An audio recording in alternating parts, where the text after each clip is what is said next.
Good afternoon. Good afternoon. It's a high honor and a distinct privilege to be joined today by Whip Catherine Clark, Caucus Chair Pete Aguilar, members of House Democratic leadership, and the House Democratic Caucus. House Democrats are here on the Capitol steps to reiterate our strong opposition to this spending bill because it fails to address the Republican health care crisis and it fails to extend the Affordable Care Act tax credits. House Democrats will continue to support our men and women in uniform. We will continue to support hardworking federal employees. We will continue to support our law enforcement personnel. House Democrats will continue to support our air traffic controllers. We will continue to support our TSA agents. We will continue to support our civil servants who have been under attack since day one of the Trump administration. But we cannot support the Republican effort to gut the health care of the American people.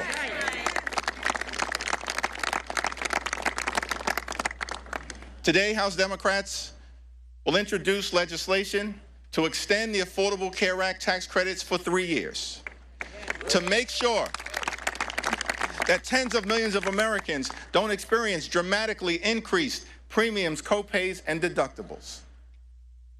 We believe that working class Americans, middle class Americans, and everyday Americans deserve the same level of certainty that Republicans always provide to the wealthy, the well-off, and the well-connected. The same level of certainty.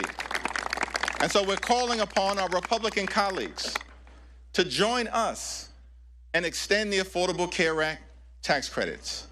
And we will be working hard today, tomorrow, and throughout the balance of this year to make sure that those Affordable Care Act tax credits are extended. Now, Republicans control the House, the Senate, and the presidency. They own the mess that has been created in the United States of America. They own it. In a few hours, we will convene on the House floor. And our message to the American people is no matter what happens on the floor later on today, our promise to you remains the same. House Democrats will continue to fight to make your life more affordable. House Democrats will continue the fight to address the Republican health care crisis, and House Democrats will fight to extend the Affordable Care Act tax credits. This fight is not over. We're just getting started. We're just getting started. Now, among the many outrageous things that has been said during the Trump Republican shutdown or done during the Trump Republican shutdown, the longest shutdown in American history, is that Donald Trump made the stunning claim that in his mind, he holds two titles, that he has two positions. Donald Trump says that he's both the president and the Speaker of the House. That's what Donald Trump said in the midst of him shutting down the government. And what we've seen from compliant, sycophantic Republicans, corrupt House Republicans, is they continue to go along to get along. They don't function like a separate and co-equal branch of government. From the very beginning of this presidency and all the way through this Trump shutdown, Republicans in the House have continued to act like a wholly owned subsidiary of the corrupt Trump cartel. That may be the House Republican position. For damn sure, it ain't the House Democratic position. Because we know, and what we say to the American people is that we don't work for Donald Trump. We don't work for J.D. Vance. We don't work for your billionaire donors. We work for the American people. And that's what this fight by House Democrats, joined by our colleagues on the other side of the Capitol, has been all about. We work for the American people. As we stand on the Capitol steps, ready to continue this battle on the House floor, a battle that we waged week after week after week, and that will continue regardless of the outcome. We say to the American people that we know you deserve better. You deserve much better than the chaos, the cruelty, and the corruption that you've seen. And so as House Democrats, we're going to continue this fight to lower the high cost of living in a country where America is far too expensive, far too many people struggling to live paycheck to paycheck, can't thrive, and can barely survive. That should not be the case in the United States of America, the wealthiest country in the history of the world. And so as Democrats, we're committed to addressing this affordability crisis. That's what this fight has been all about. And we'll continue to work hard to lower the high cost of living. We'll continue the fight to fix our broken healthcare system. And we'll continue to fight to stand up for Medicaid. We'll continue to fight to stand up for Medicare. We'll continue the fight to stand up for the Affordable Care Act and an extension of the tax credits. We'll continue to fight for your hospitals. We'll continue to fight for your nursing homes. We'll continue to fight for your community-based health clinics. And we'll continue to fight for the principle that in this great country, the wealthiest country in the history of the world, healthcare can't simply be a privilege available only to the wealthy, the well-off, and the well-connected. Healthcare must be a right available to every single American. And that's the fight that House Democrats will continue to wage for the American people. It's now my great honor to yield to a freshman leadership representative, someone who's gotten off to a great start, helping to lead the freshman class, the first term members during this turbulent and tumultuous period here in the United States Congress and for the country.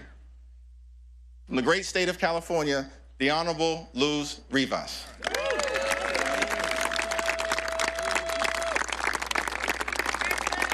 Thank you, Leader Jeffries, Whip Clark, and Chair Aguilar for your leadership.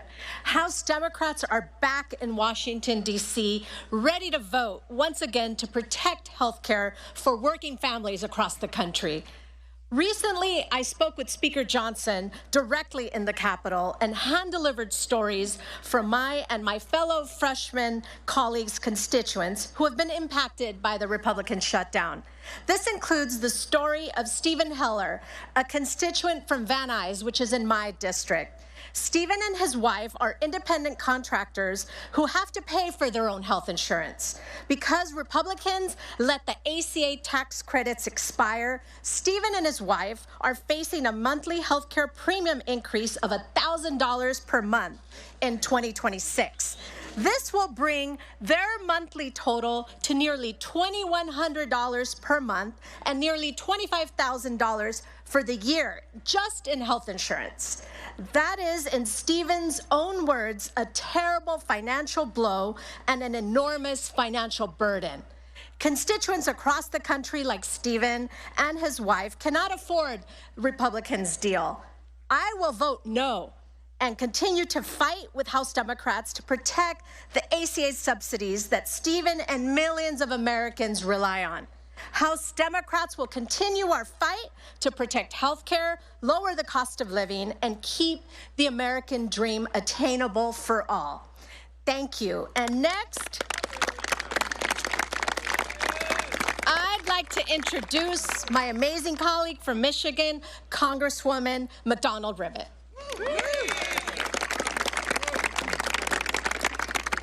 Thank you very much. I come from mid-Michigan, the part of the country where workers actually invented the American dream, to work hard enough to pay your bills, put a little bit away, and take your kids on vacation every once in a while. But the dream is further and further out of reach. In my district, 70% of our jobs pay less than $60,000 a year. So this healthcare crisis that Republicans have created, $1 trillion in Medicaid cuts and gutting the ACA in order to pay for the tax break for the ultra wealthy, is making things so much harder. So let me give you an example. A couple in my district, they actually go to my church. called and told me they're in their 60s and they rely on the ACA tax credits to pay their insurance premiums. But now, because the Republicans have failed to extend these credits, their insurance premiums are going to jump by $11,000 next year. An impossible sum for people on the edge of retirement. Health insurance already consumes 72% of their retirement income. Let me say that again. 72% of their retirement income, and is about to go up another $11,000. That means they're facing devastating choices between doctor's visits and paying the mortgage, between cancer screenings and putting food on the table, between prescription drugs and heating their home. Or even, frankly, to get insurance at all. They told me, and this is a direct quote, they are strongly considering going without coverage and taking their chances rather than continuing to pay the premium. Because here's the reality, they actually can't pay that premium. I came to Congress, we all came to Congress to help people like them. Lower cost, better care, more jobs. One easy critical step is simply passing to extend the ACA credits. Yes. It is time we pass it before they pay the cost. Thank you. It is my pleasure to introduce my colleague from California, Representative Tran.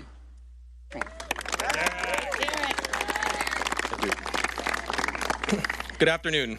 I am Congressman Derek Tran, and I proudly represent Orange and LA counties in California's 45th district. Today, I want to share the story of Peter and Esther. Peter and Esther are retired and living in Orange County, California. They're on a limited income, and their health insurance costs are overwhelming. They pay over $18,000 every year just in health care premiums. And next year, their costs are going up to over $21,000. When you're retired and living on a fixed income, that kind of cost increase can be devastating. Peter has been trying to get his wife, Esther, on Medicaid so she can get the care she deserves without going bankrupt. But he keeps hitting roadblocks. The red tape, long lines, and staffing shortages preventing Esther from even being considered for Medicaid coverage is harmful to our country. And instead of joining us to fix this crisis, the Republican majority has demanded more cuts, causing more pain and suffering for the American people. I am here today for people like Peter and Esther. They deserve better than this. Every American deserves better than this. While we're fighting for health care, Republicans are fighting for tax cuts for the billionaires. I'll keep fighting to make sure people like Peter and Esther can afford the care that they deserve. And I hope our colleagues on the other side of the aisle will join us. Thank you so much. It is with great privilege that I introduce and yield time to Congresswoman Sarah McBride from the great state of Delaware. Thank you so much, Representative. Thank you so much, Leader Jeffries, Whip Clark, and Chair Aguilar for bringing us together today. We stand here today, 42 days into a government shutdown and 54 days since the House last met, because Republicans have presented the American people with a false choice between reopening government and addressing this healthcare crisis. There is simply no reason why we can't do both. The only thing that has been standing in our way is Republican cruelty. That's right. Yeah. Republicans have played a game of chicken with food assistance, travel safety, and federal paychecks, all because they will stop at nothing to cut your health care. The only thing that congressional Republicans are more loyal to than Donald Trump is to cutting the health care of the American people. Yes. Let's be clear. This healthcare crisis is a choice by congressional Republicans and Donald Trump, who have inserted a $1 trillion bomb into the American healthcare system. And it is starting to go off. Millions right now are facing skyrocketing premiums. The largest cut to Medicaid in American history is on the horizon. Rural hospitals will close. Doctors' offices will shutter. Donald Trump loves to own things and slap his name on them. Well, he now owns the American healthcare system. It is Trump care. Millions losing coverage, that's Trump care. Americans paying more for insurance, that's Trump care. Everyone having to drive longer and take more time off work, that is Trump care. Donald Trump and congressional Republicans have raided your health care and used that money as a piggy bank to reward their donors with massive tax breaks. Cruelty is the currency of his corruption, because Donald Trump only cares about himself, his ballroom, and his billionaire buddies, and he certainly doesn't care about you. House Democrats are here for everyone, whether they voted for us in the last election or not. I'm here on behalf of all of my constituents, including a family of 4 in Middletown who will see their premiums skyrocket by $10,000 next year. That's why we are all voting against this budget. And it's why we will not stop until every single American can get the health care that they need to live and thrive in America. Thank you all very much. And it is now my pleasure to introduce my friend from the great state of Alabama, Representative Shamari Figures.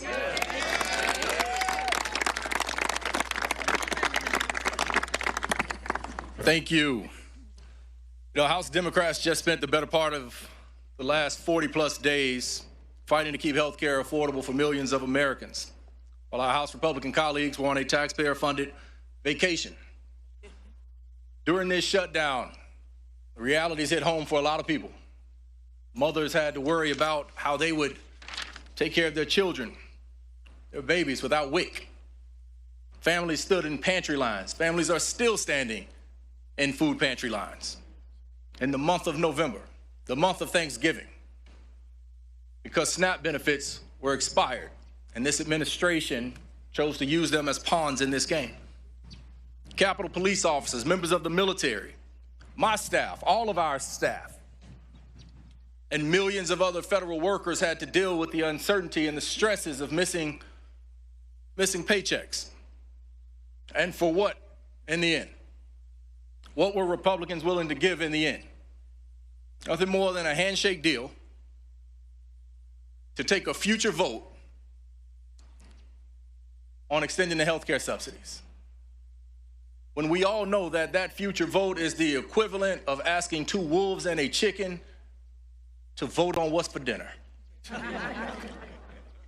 It is dead on arrival. It is dead on arrival. Now, I can speak to you as someone from a different perspective. A lot of us represent districts where we can talk about what could happen or what may happen. Let me tell you about what my district looks like in the state of Alabama. And it doesn't look too dissimilar from my fellow colleague from Alabama, Congresswoman Terry Sewell's district. I got about 50,000 people in my district who are slated to see their health care premiums on average nearly double. And this is in a district where the individual median income is just north of $32,000. I have 13 counties in my district. 10 of them either do not have a hospital because it has recently closed, or their hospital is on literal life support and they have to go to a county commission or a city council every single month to make payroll. And the largest hospital in Montgomery, Alabama, the state's capital, is in the midst of a bankruptcy and also facing risk of closure. And this all in a state that has the 3rd lowest life expectancy in the United States of America. So healthcare for us is not a talking point. Healthcare for us is, protecting healthcare for us is a requisite. It's a requirement. It's something we have to do. And if you ask us if the shutdown was worth it, I say, hell yes, it was worth it. Because fighting to maintain healthcare for American people, there's nothing more pure than that. There's no more important role that we have here as members of Congress than to ensure the healthcare of the American people. And so while the failure of Republicans to do anything to protect health care is truly disappointing, I want the world to know that my Democratic colleagues here in the House, they can ride with me in any battle I face in my life. They stood with us under the leadership of Hakeem Jeffries to make sure that we kept this front and center. And I look forward to remaining committed to this fight for all of Alabama and for all of America. And with that, turn it back over to our leader, future Speaker Jeffries. Yes.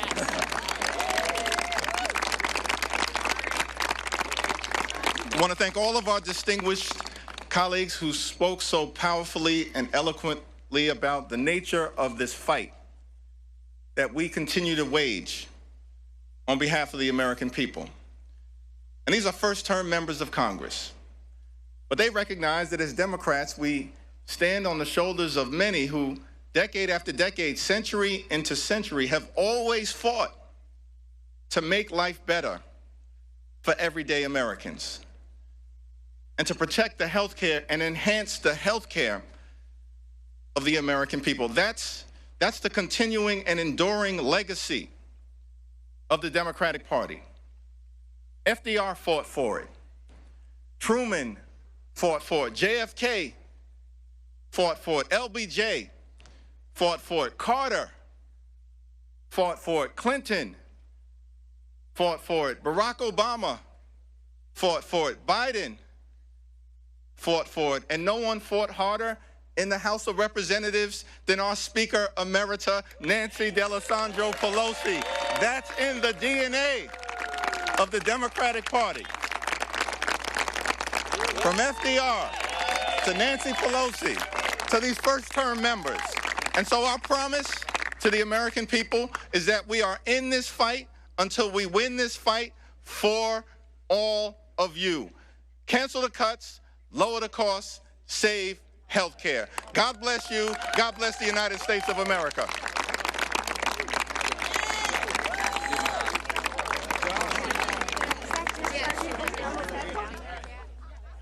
All right, as you see there, that officially wrapping up there in Washington, D.C., as House Democrats are speaking ahead of the vote that's set to happen on the shutdown. Of course, the starting remarks coming from the House Minority Leader, Hakeem Jeffries. He also ended out that press conference. And of course, we know that today is still day 43 at this point of the longest government shutdown in U.S. history.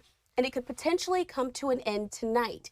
This is if the House chooses to approve a funding package and sends it to President Trump for his signature. The House is set to vote around 7 p.m. Eastern time, according to reports that are out there.